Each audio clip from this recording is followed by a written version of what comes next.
qu'il est Seigneur. Il mérite tes acclamations qui viennent du plus profond de ton cœur. Alléluia. Alléluia.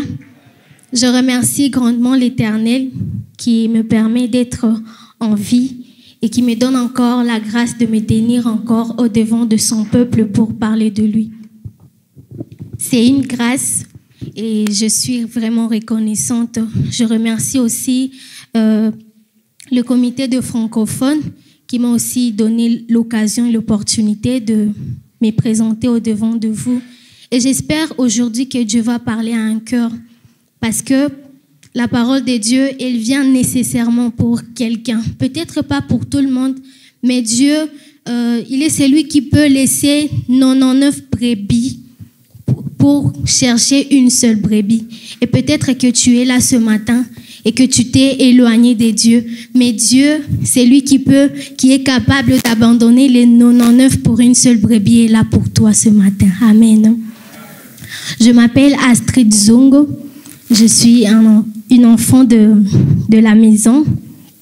Et aujourd'hui, sans plus tarder, j'aimerais qu'on puisse donner à Papa Lebon un microphone. Il va nous aider pour la lecture.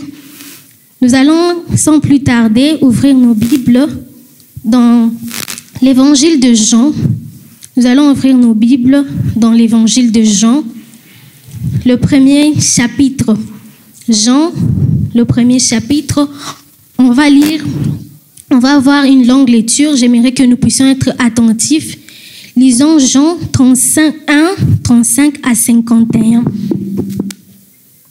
Jean 1, 35 à 51. Si tu as ta Bible, tu peux suivre la lecture. Bienvenue, Papa Lebon.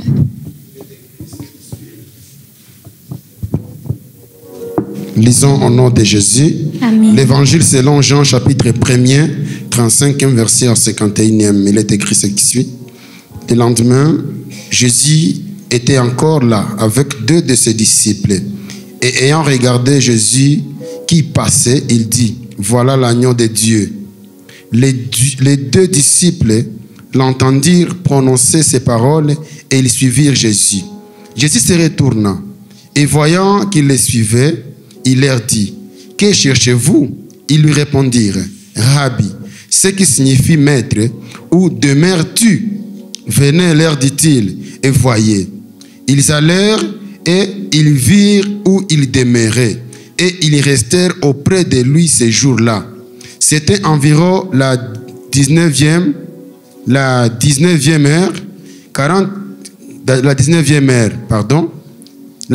heure.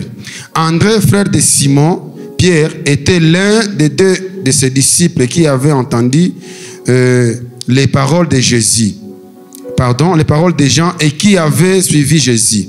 Ce fut lui qui rencontra les premiers son frère Simon et lui dit, nous avons trouvé le Messie, ce qui signifie Christ. Et ils le conduisirent vers Jésus. Jésus l'ayant regardé, il dit, tu es Simon, fils de Jonas, tu seras appelé Céphas, ce qui signifie Pierre. Le lendemain, Jésus voulut se rendre en Galilée. Et il rencontra Philippe et lui dit, suis-moi. Philippe était de Bethsaïda, de la ville d'André et de Pierre.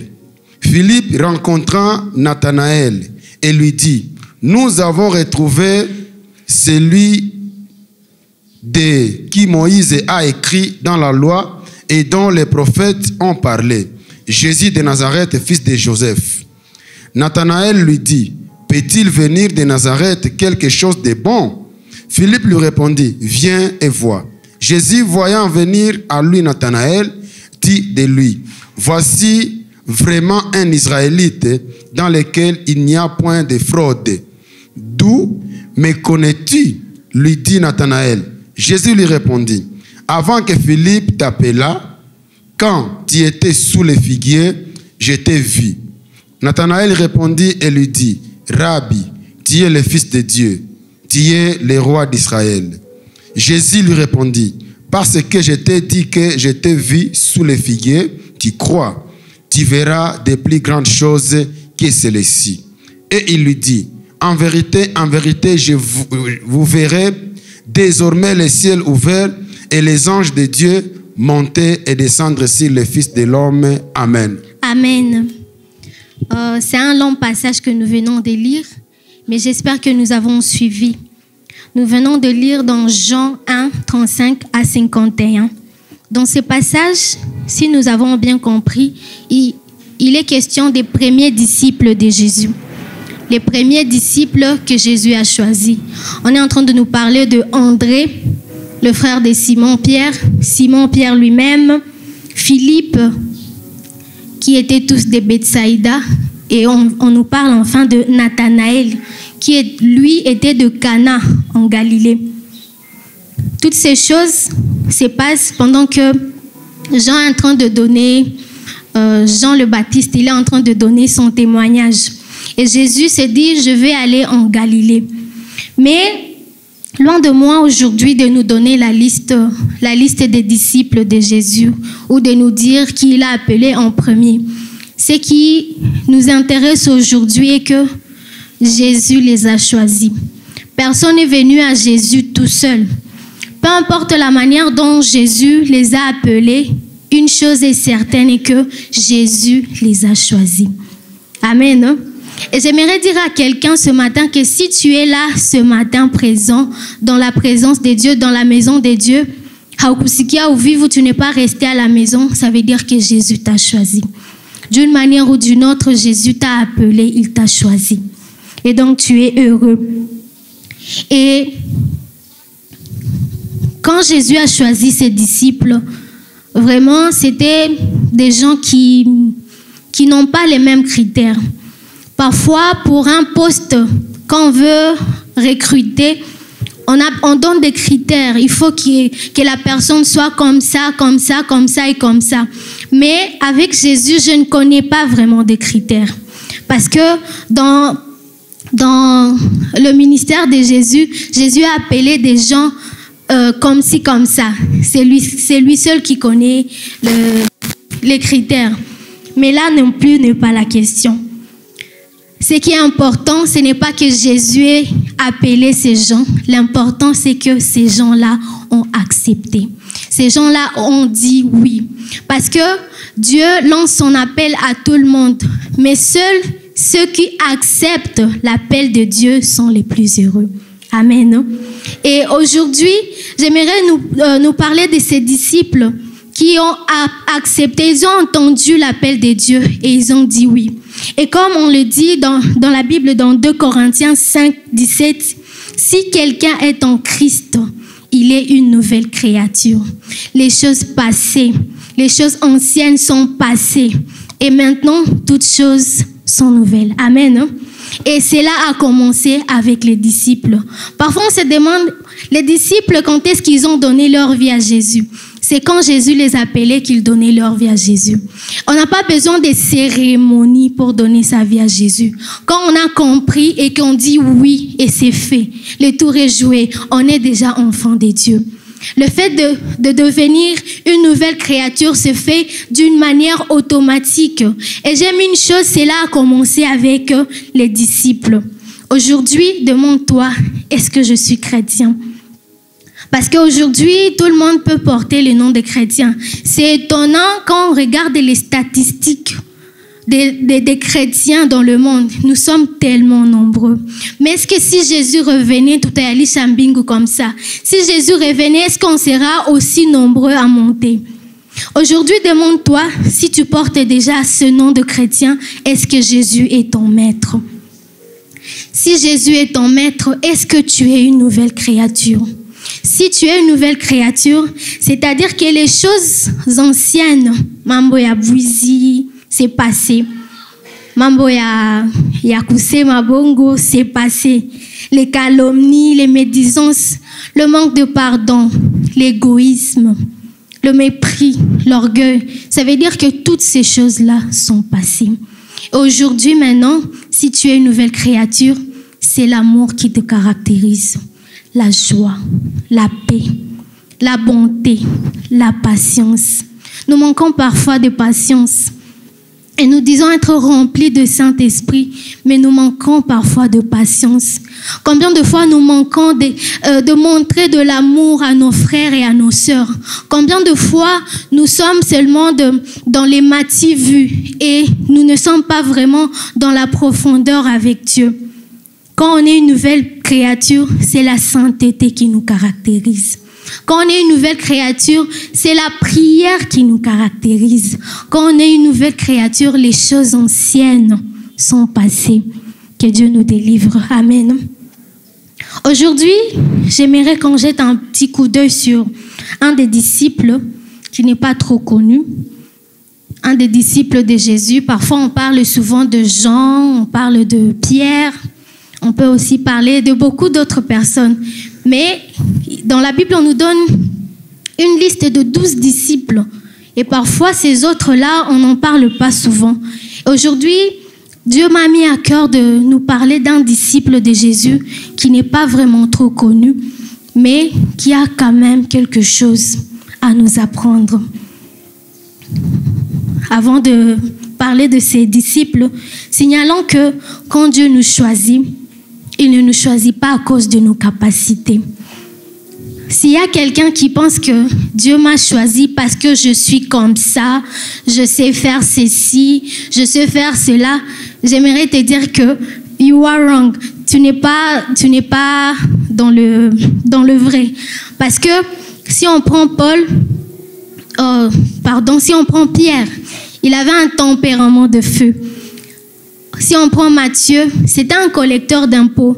Je ne sais pas comment est-ce que, quand on parle de collecteur d'impôts, c'est comme si c'est quelqu'un qui travaillait seulement dans les impôts. Mais à cette époque-là, un juif qui travaillait, qui collectait des impôts pour les Romains, c'était un traître. C'était pas vraiment quelqu'un de bien. Et Matthieu le faisait aisément. C'était un collecteur d'impôts et il ne s'inquiétait même pas de ce que les gens pouvaient penser. Et pourtant, Jésus l'a choisi. D'autres, c'était des pêcheurs des poissons. C'est peut-être on a dit comment est-ce que les pêcheurs, ils sont un peu spéciaux. Et pourtant, Jésus a choisi des pêcheurs. Jésus a choisi des gens qui, selon nous, ne seraient pas vraiment qualifiés. Et aujourd'hui, j'aimerais te dire que tu n'es pas si spécial que ça. Tu n'es pas si doué que ça. Tu n'es pas si chrétien que ça. Et pourtant, tu es dans le cœur de Jésus. Amen. Non? Tu es dans le cœur de Jésus. Pas à cause de tes capacités, pas à cause de ce que tu sais faire, pas à cause de ton dévouement, mais par sa grâce. Notre thème d'aujourd'hui, c'est à la Nathanaël. À la Nathanaël, à la manière de Nathanaël. Aujourd'hui, j'aimerais que nous puissions voir les choses de la manière dont Nathanaël a vu les choses, de la manière dont Nathanaël a vu Jésus. Amen. Nathanaël, si nous parcourons la Bible, c'est un disciple de Jésus qui n'est présenté que par l'évangile de Jean. Dans toute la Bible, Nathanaël n'est présent que dans l'évangile de Jean, au début du livre de Jean et à la fin du livre de Jean. Et quand j'ai parcouru les autres évangiles, Nathanaël n'est pas vraiment mentionné. Mais je pense que Nathanaël serait assimilé à Barthélemy, parce que dans la liste, si nous lisons Matthieu 10, 2 à 4, Barthélemy vient après Philippe. Là n'est pas le problème. Ce qui me frappe dans l'histoire de Nathanaël est que Nathanaël est le rare disciple de qui Jésus a fait l'éloge dès les débuts. Quand Jésus a vu Nathanaël venir à lui, au verset 47, Jésus voyant venir à lui, Nathanaël lui dit: « Voici vraiment un Israélite dans lequel il n'y a point de fraude. » Amen. Quel témoignage. Et c'est Jésus qui est en train de dire cela de Nathanaël. Ce nom, si on compte le nombre de fois qu'il est mentionné dans la Bible, c'est seulement 6 fois. Dans Jean 1, 45 à 51 et dans Jean 21, 2. Et quand j'ai essayé de comparer ces deux portions d'écriture, j'ai remarqué ceci. Dans les deux cas, dans Jean 1 ou dans Jean 21, dans les deux cas, là où Nathanaël est mentionné, il n'est pas mentionné dans la foule. Il n'est pas mentionné dans la foule. Il est mentionné dans un groupe qui est restreint. Il est mentionné dans un groupe qui est restreint et qui a un lien avec Jésus. Donc Nathanaël n'est pas quelqu'un qui était malade et qui est venu chercher la guérison chez Jésus. Non. Nathanaël n'est pas, je ne sais pas, une personne quelconque, mais quand la Bible mentionne Nathanaël, c'est quelqu'un qui est dans un groupe restreint et qui a un lien intime avec Jésus. C'est-à-dire que là où nous avons lu, on nous montre que Nathanaël, Jésus l'a choisi parmi ses premiers disciples parce que Jésus les trouvait importants pour son ministère. La seconde fois, dans Jean 21, Jésus est en train de finir son ministère. Dans Jean 1, c'est le début du ministère de Jésus. Et dans Jean 21, c'est la fin du ministère de Jésus. Et quand Nathanaël est mentionné, on nous montre que Nathanaël a été du début à la fin du ministère de Jésus. Si nous lisons la Bible, il y a des disciples qui ont commencé à suivre Jésus. Mais quand Jésus a commencé à dire des choses qui ne les plaisaient pas, ils sont partis. Nathanaël est de ces personnes-là qui ont commencé et qui ont fini. Dans la marche chrétienne, il est important, toujours important, de garder la fin dans la tête. Il faut pas se dire j'ai beaucoup donné, j'ai beaucoup fait, j'ai fait beaucoup de sacrifices. L'important, c'est d'arriver jusqu'à la fin. Et c'est une chose que Nathanaël a fait.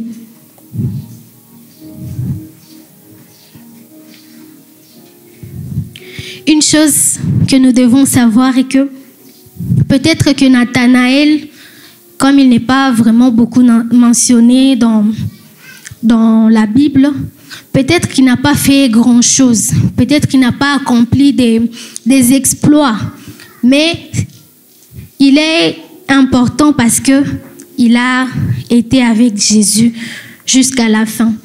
Et il n'a pas été là seulement pour être là, il est resté dans le cercle des intimes de Jésus.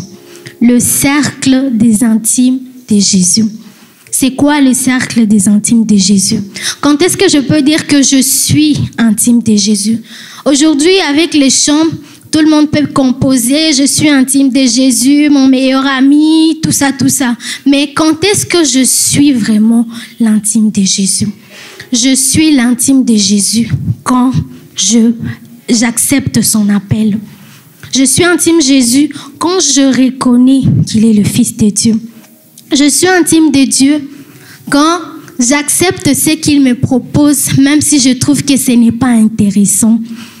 Parfois, Dieu peut nous proposer de faire des choses que, quand tu regardes, quand tu pèses, tu dis, où est-ce que ça va me mener? Ce n'est pas vraiment intéressant.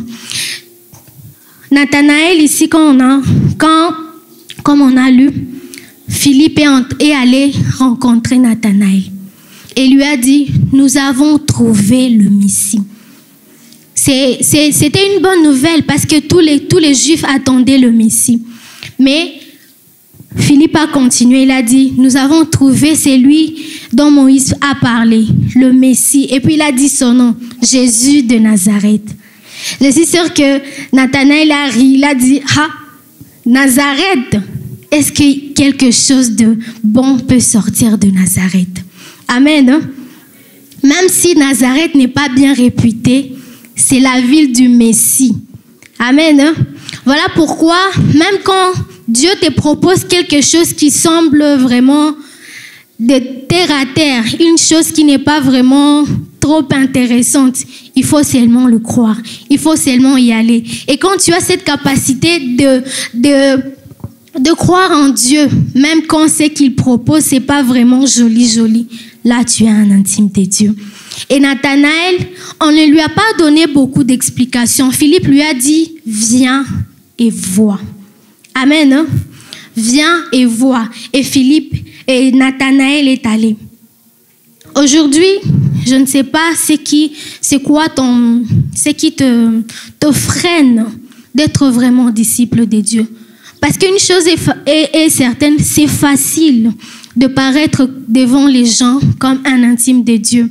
Voilà pourquoi il y a des gens que, lorsqu'ils meurent, nous les enterrons avec beaucoup d'honneur, parce qu'ils ont beaucoup travaillé. Et nous disons, telle personne vraiment, elle va au ciel. Tellement qu'elle a été parfaite à nos yeux. Mais c'est ça, ce n'est pas ça l'important. L'important, c'est que quand nous mourrons, ou bien quand nous sommes en train de vivre, que nous soyons des intimes de Dieu. Et parfois, ce qui nous empêche d'être des intimes de Dieu, ce n'est pas parce que nous ne voulons pas. C'est parce que quand Dieu nous dit de faire des choses, chacun a ses problèmes. Quand Jésus nous dit de faire des choses, quand il nous demande de faire des choix, c'est tellement trop dur pour nous. On se dit, je ne veux pas y arriver. On est là, on fait semblant dans les autres. Amen. Nathanaël a dit, même si à Nazareth, ce n'est pas vraiment beau, je vais aller voir. Et il est allé. Il est parti. Et laisse-moi te dire une chose. C'est quand Nathanaël est parti, c'est quand Nathanaël a dit oui à Jésus, qu'il a eu la plus grande révélation de tous les temps. Il a eu cette révélation avant les autres disciples. Il était sceptique, mais il est allé voir Jésus. Et aujourd'hui, j'aimerais te dire que quand Nathanaël a rencontré Jésus, Jésus a enlevé ses doutes. Et ma prière ce matin, que Jésus enlève tes doutes pour que tu puisses croire en lui vraiment. Au verset 47, quand Nathanaël vient, Jésus lui dit, voici vraiment un Israélite dans lequel il n'y a point de fraude. Nathanaël est choqué. D'où me connais-tu, Seigneur? Et j'aime ce que Jésus fait. Il enlève ses doutes en lui disant quoi? Avant que Philippe ne t'appelât. Et il donne une précision. Ce n'est pas n'importe quand. Quand tu étais sous le figuier, je t'ai vu. Nathanaël était sous les figuiers, n'était pas assis là-bas pour prendre l'air. Il était là en train de chercher Dieu. Et quand il cherchait Dieu, Dieu l'a vu. Jésus l'a vu. Et quand tu cherches Dieu, parfois tu peux te dire, est-ce que Dieu m'écoute? Est-ce que Dieu m'entend? Mais ce matin, j'aimerais te dire, si tu es sincère dans ton cœur, si tu es connecté à Jésus quand tu cherches Dieu, il t'écoute. Peut-être que tu n'as pas de signes, tu te dis, vraiment Dieu m'a oublié. Mais j'aimerais te rassurer, prends ma voix comme la voix d'une prophétesse. Bwana nasema. Amen. Hein? Bwana nasema qu'il t'écoute quand tu pries. Il t'écoute quand tu cries à lui. Il t'écoute quand tu les cherches de tout ton cœur. Amen. Hein?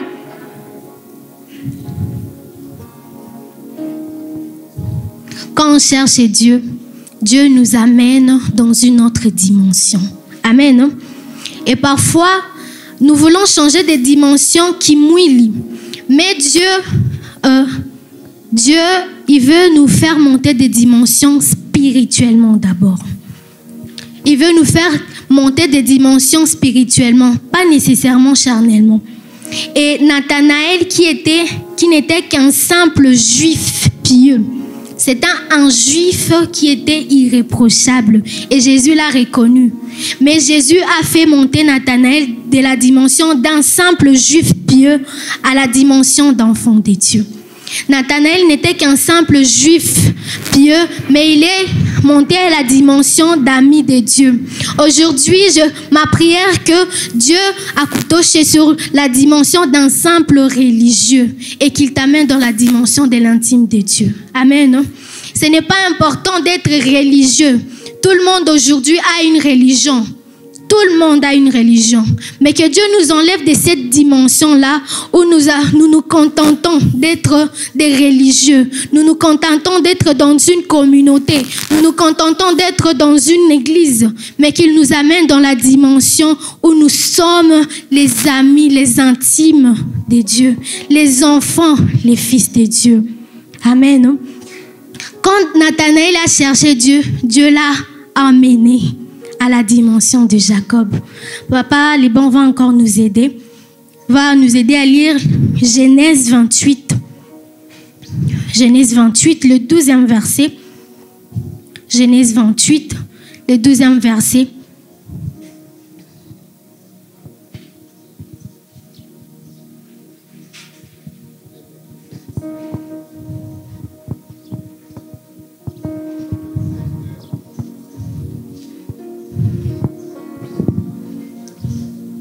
Il y eut un songe, et voici une échelle était appuyée sur la terre, et son sommet touchait au ciel. Et voici les anges de Dieu montaient et descendaient par cette échelle. Amen. Amen. Est-ce que vous pouvez juste répéter? Genèse 28, 12 dit ce qui suit. Il y eut un songe, et voici une échelle était appuyée sur la terre, et son sommet touchait au ciel.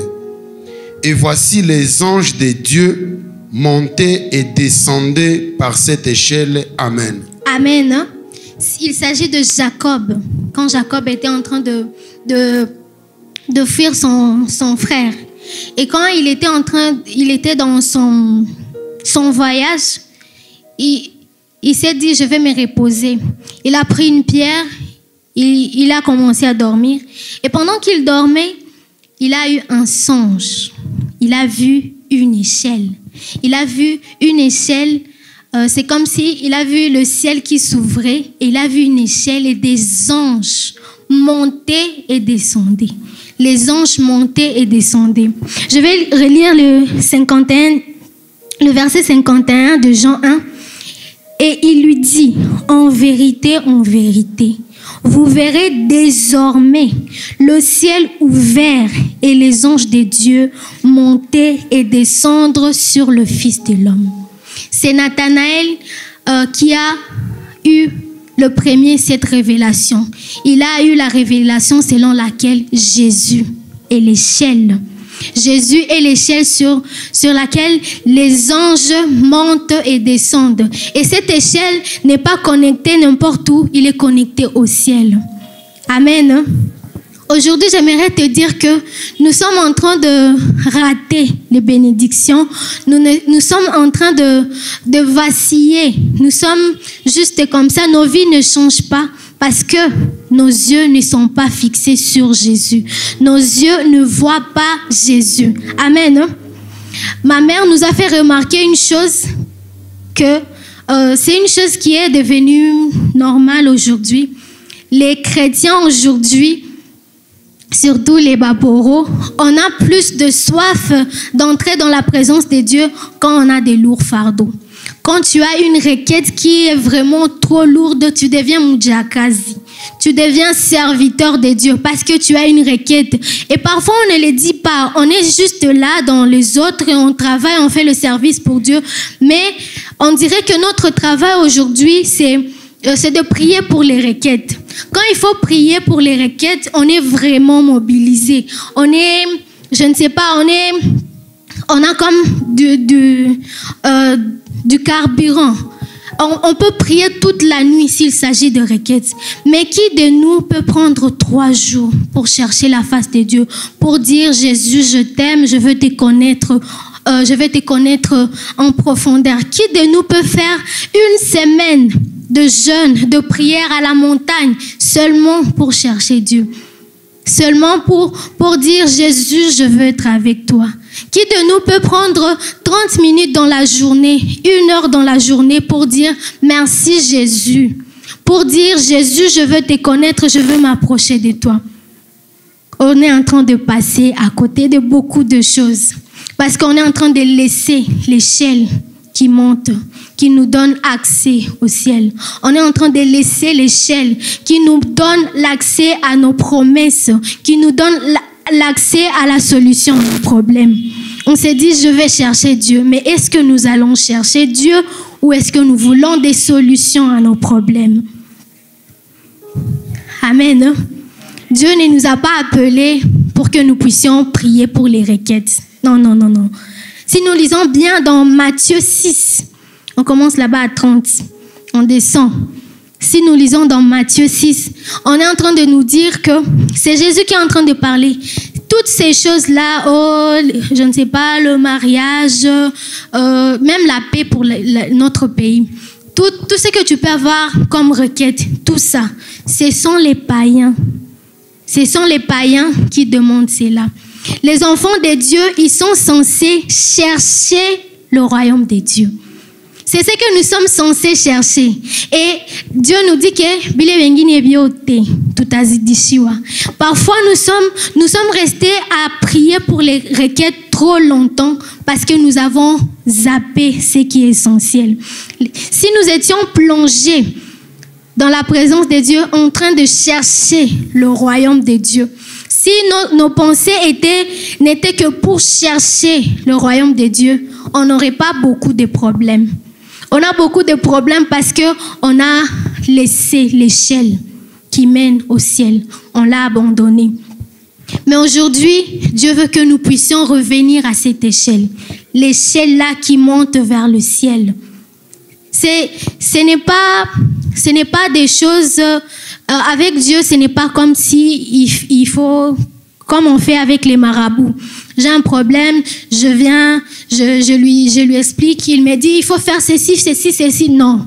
Avec Dieu, tu demeures avec lui et tu es à l'abri. Il y a des gens, j'admire beaucoup les papas et les mamans, je les dis souvent, il y a des gens qui ont des sérieux problèmes, je vous dis. Ils ont des sérieux problèmes, mais ils ne sont pas malades, ils sont joyeux. Ils sont tellement bien parce qu'ils ont compris. Ils ont compris. Quelqu'un qui doit payer le loyer, qui doit payer les frais scolaires, qui doit, je ne sais pas, hospitaliser les enfants, il a des dettes, il a beaucoup de problèmes, une montagne de problèmes. Mais il est calme. Comment est-ce qu'il est calme? Parce qu'il connaît l'échelle. Il est attaché à l'échelle. Et il sait que même si ça ne va pas me tuer, ça ne va pas me tuer. Et au contraire, je vais voir la main de Dieu. Parfois, on est trop stressé. On a des maladies de cœur parce qu'on ne voit plus l'échelle. On a abandonné l'échelle. L'échelle qui est Jésus-Christ. Amen. Et comme Nathanaël aujourd'hui, soyons clairvoyants. Soyons clairvoyants. Soyons clairvoyants. L'échelle, c'est Jésus. Si je cherche Jésus, si je suis avec Jésus, si je reste dans les cercles intimes de Jésus, tout ira bien. Amen. Parfois, je m'aimais, je me dis, comment est-ce que les disciples ont pu survivre? Ils avaient des travails, mais ils ont abandonné cela. Ils ont abandonné cela. Comment est-ce que leurs familles ont survécu? Comment est-ce qu'ils ont fait? Comment est-ce qu'un papa qui est responsable peut arrêter de travailler et commencer à suivre un prédicateur des rues? Parce que c'est comme ça que Jésus, on le nommait. Un prédicateur des rues. Et c'est ça qu'il faisait. Il marchait de ville en ville en train de prêcher. Et un papa responsable laisse tout ce qu'il faisait et commence à suivre Jésus-Christ. Mais une chose est sûre, est que Jésus a pris soin de leur famille. Jésus a pris soin de leurs femmes. Jésus a pris soin de leurs enfants. Soyons des vrais chrétiens, mon frère, ma soeur. Toi, tu es le Christ, il y a ma théorie. Soyons des vrais chrétiens qui font réellement confiance à Jésus.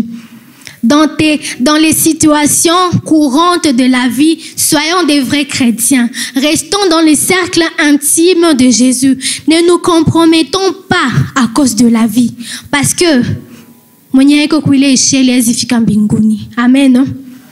Et la Bible est en train de nous dire, à quoi est-ce que ça me servirait d'avoir le monde entier si mon âme est perdue?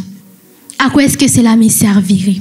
Restons à l'échelle qui monte directement vers le ciel. Jean 14, le 6e verset, Jésus est en train de nous dire, « Je suis le chemin, la vie et la vérité. Nul ne vient au Père que par moi. » Amen. On ne peut pas voir Dieu, on ne peut pas être heureux sur cette terre sans Jésus. Même si on est une célébrité, même si on a toutes les maisons, même si on a tout ce qu'on peut désirer, sans Jésus, on ne peut pas être heureux.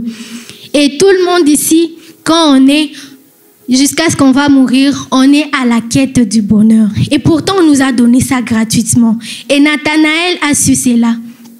Quand il est venu à Jésus, il a eu cette révélation. Et aujourd'hui, comme Nathanaël, restons attachés à l'échelle qui est Jésus. Amen. Il y a une autre chose que j'aimerais nous dire. Je suis presque à la fin.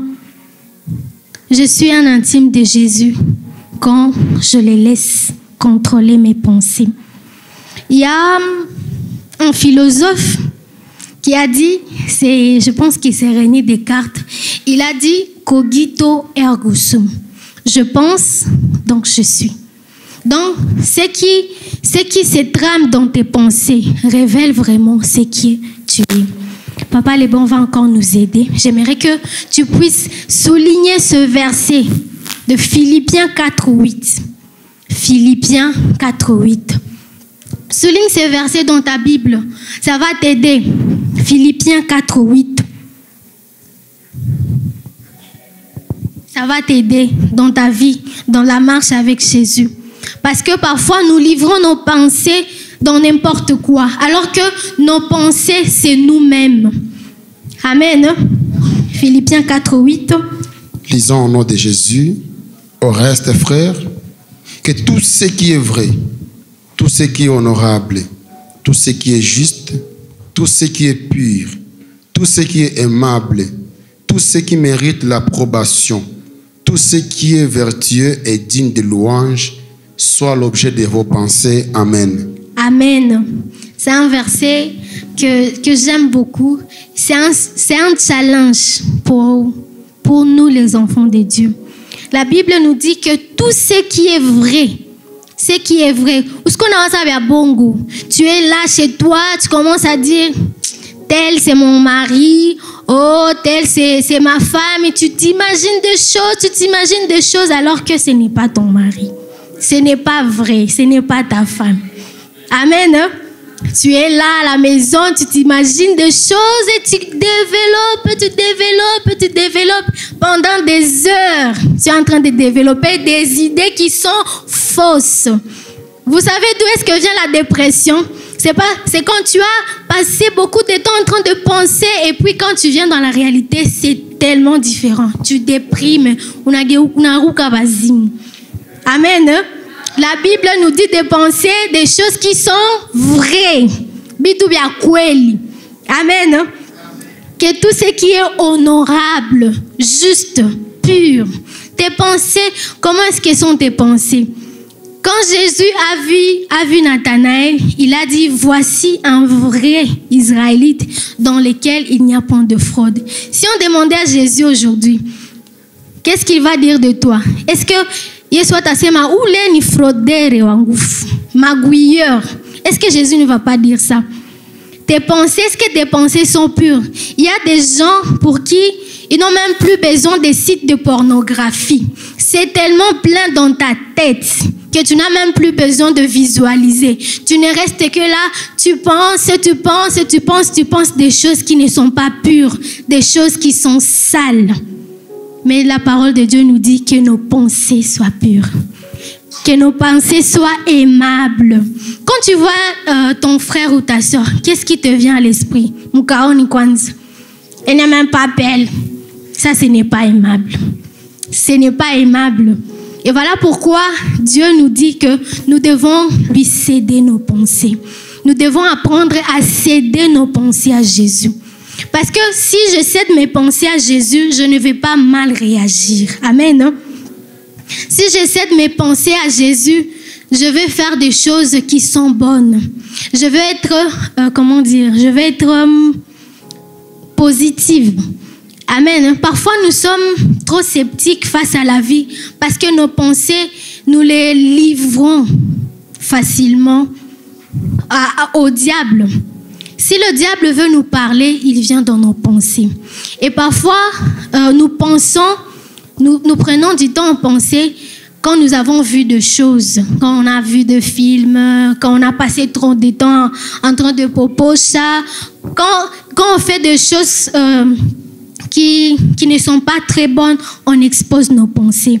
Et voilà pourquoi ce matin, si nous voulons rester vraiment pratiquement intimes de Jésus, il faut que nous apprenions à livrer nos pensées à Jésus. Je suis en train de nous dire ça, mais c'est difficile. Je sais que c'est difficile. Ce n'est pas facile. Ce n'est pas facile. Il y a, je ne sais pas, un garçon que tu aimes beaucoup, il passe et tu te dis, waouh. Hein? Il y a, je ne sais pas, il y a des choses que nous aimons. Et quand ça passe, on se dit, waouh, on prend quelques secondes pour penser, quelques minutes pour penser. Ce n'est pas vraiment facile de penser tout le temps Jésus. Mais j'aimerais te dire, si c'est vraiment trop difficile et que tes pensées se salissent souvent, quand tu commences à avoir des mauvaises pensées, prends l'autorité. Amen. Hein? Si tu pries en langue, prie en langue. Quand une mauvaise pensée vient pénétrer ton esprit, prie directement, ça va aller. Moi, j'ai essayé ça et ça marche. Parfois, on peut trouver que tu es fou. J'ai vu une vidéo, un papa, il est en train de se laver, il prie en langue. Il est en train de préparer, il prie en langue. Il fait ceci, il prie en langue, partout. C'était comme des blagues, mais on peut le faire aussi. Tu peux être en train de lessiver tes habits en priant en langue. Tu peux être en train de torchonner, je ne sais pas, au boulot, en priant en langue. Si tu pries tout le temps, vraiment, les mauvaises pensées vont te lâcher. Amen. Hein? Je suis presque à la fin. Je suis presque à la fin de mon message ce matin. Nathanaël, c'était un juif dans lequel il n'y avait point de fraude. Et c'est Jésus qui lui a témoigné. Ma prière ce matin, que le Saint-Esprit t'aide, que le Saint-Esprit m'aide, pour que nous n'ayons pas de fraude en nous, pour que nos pensées soient entièrement livrées à Jésus, pour que nous restions dans les cercles des intimes de Jésus, du début à la fin. Et la parole de Dieu nous dit que ceux qui vont résister jusqu'à la fin, c'est ceux-là qui seront sauvés. Jusqu'à la fin. La fin. La fin. Amen. Hein? Aujourd'hui, pendant que je suis en train de finir, Nathanaël était quelqu'un qui a été avec Jésus du début à la fin. Il est resté intime de Jésus. Il a obéi à Dieu et Dieu ne l'a pas abandonné. Amen. J'aimerais que nous puissions prier. Tu vas dire à Dieu, Jésus, pardonne-moi parce que je n'ai pas toujours été sérieux avec toi. Tu vas dire à Jésus, je n'ai pas toujours été sérieux avec toi. Pardonne-moi. Aide-moi à marcher avec toi cette fois-ci. Je veux être une vraie chrétienne. Je veux être un vrai chrétien. Aide-moi. Tu vas dire à Jésus, je ne sais pas ce qui t'empêche de le suivre vraiment. Je ne sais pas ce qui t'empêche d'être tel que tu voulais vraiment. Mais aujourd'hui, j'aimerais que nous puissions incliner nos têtes. Et pendant que nous serons en train de chanter ces chants, je me donne tout à toi, Namikabi. J'aimerais que tu puisses être en train de regarder au fond de toi et dire, Seigneur Jésus, je suis là. Je suis là, je me donne entièrement. Je me donne en entier. Je me donne à toi ce matin. Et que tu pries avec ton cœur parce qu'il est là et il veut t'écouter. Il est là et il veut t'écouter.